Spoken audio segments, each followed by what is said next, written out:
Inside this building, Irving's former Central Library, is a project more than a century in the making. What's the first thing we'll see? You're going to enter the cast iron forest. It is meant to remind people of Irving's earliest days. So this was dense forest area, and so we want to recreate that idea. And it is only one attraction planned for Irving's newest museum, a museum that will communicate a lot of stories from history, starting with clearing all of that wooded area for development.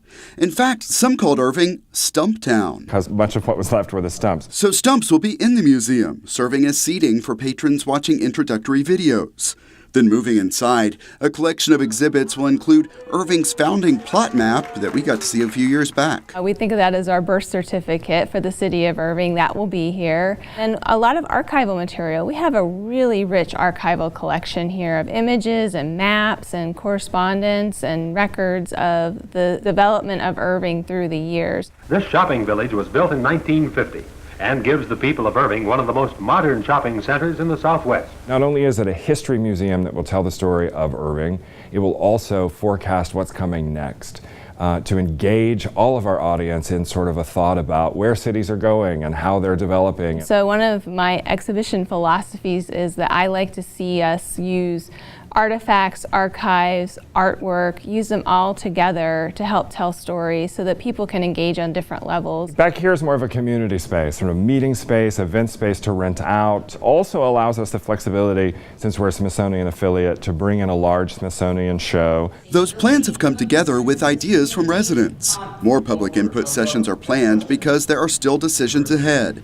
One big one is, what will this museum be called? We want some input and guidance on what people think we should name it, just what the content is, and are there stories that absolutely need to be in here that maybe we're missing? One decision they have finalized is about this green carpet. It sometimes generated colorful comments when this was a library. Green carpet. We're going to save a sample. They hope more memories will be created here and at other museums across the city. Among them, the Ruth Payne House, the Jackie Townsend Bear Creek Heritage Center, and the Mustang Museum. This museum pushes you out to the other things. Much of the rest of the former Central Library has already been renovated. The second floor is now known as the Study and Innovation Center. The first floor lobby is updated.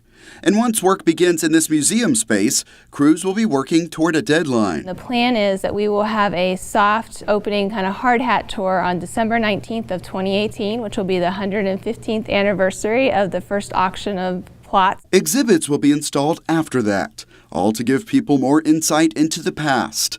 A past that gives way to the future. History is not something that's just in the past. It's something that we make every day. Thomas Gandy for CitySource.